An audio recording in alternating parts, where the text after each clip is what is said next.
when you begin to understand that from the late 50s forward, the intelligence community had electronic devices that could activate through other dimensions some of these intelligences that are not ET, but are kind of spooky, like the series Stranger Things. A lot of these series, like X-Files, those guys used to pick my brain for stuff for sure, and it all got made into Hollywood, stuff, sensational stuff. But there's a core of it that's true. And I have a member of my team who is a Lockheed engineer who is at the Cube, which is the big underground research facility in the high desert of California for Lockheed's Skunk Works, where he says, oh yeah, we had the electronics where we could put someone in a room and go and with electronic headset go into these other dimensions, not extraterrestrial, and pull into 3D these spooky creatures. Now this sounds like something out of Stranger Things. I've been talking about this for about 20 years, and most people listen, they go, WTF, is he serious? I am serious. I believe it. This entire subject is unfortunately more nuanced and complex, but they like for people to kind of lump it all together. Because by lumping it all together, you can then say, see, some of these ETs are scary, and we need a defense system in space so we can make a few trillion more dollars, and et cetera and so on. So people have to understand how information and disinformation is embedded with a strategic objective. I really need to do an entire course on counterintelligence and disinformation, which I've become somewhat of a specialist in, unfortunately, just by virtue of being who and kind of what I am.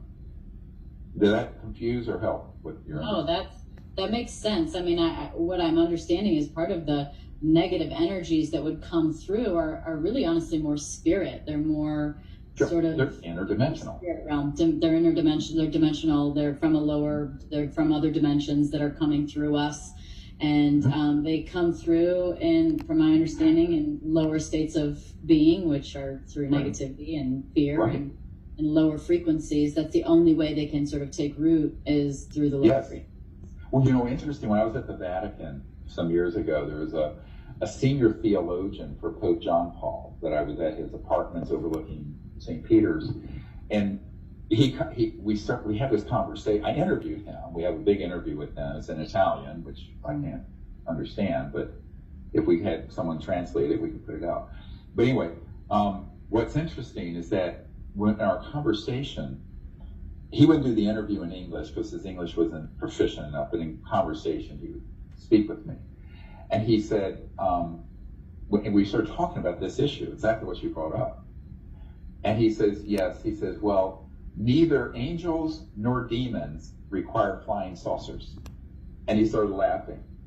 Now, he was the senior theologian and demonologist for the Pope at the Vatican. So we had this amazing conversation where he clearly understood the difference between these sort of spooky things from other dimensions versus humans versus interstellar planetary civilizations that are extraterrestrial. Now, the reason they're easily confused, I want to take it one more little notch. I hope I don't lose your audience. No, you're not losing me. If you're going from one star system to another, through vastness of space, you cannot do it at the speed of light. It would take you millions of years.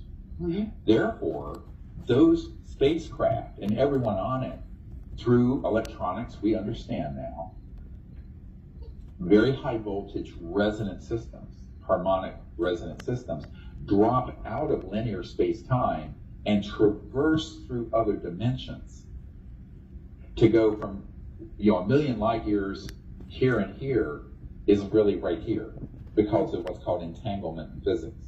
But they're not doing it on a particle level of physics, which you can read about. They're doing it with whole spacecraft and everyone on board.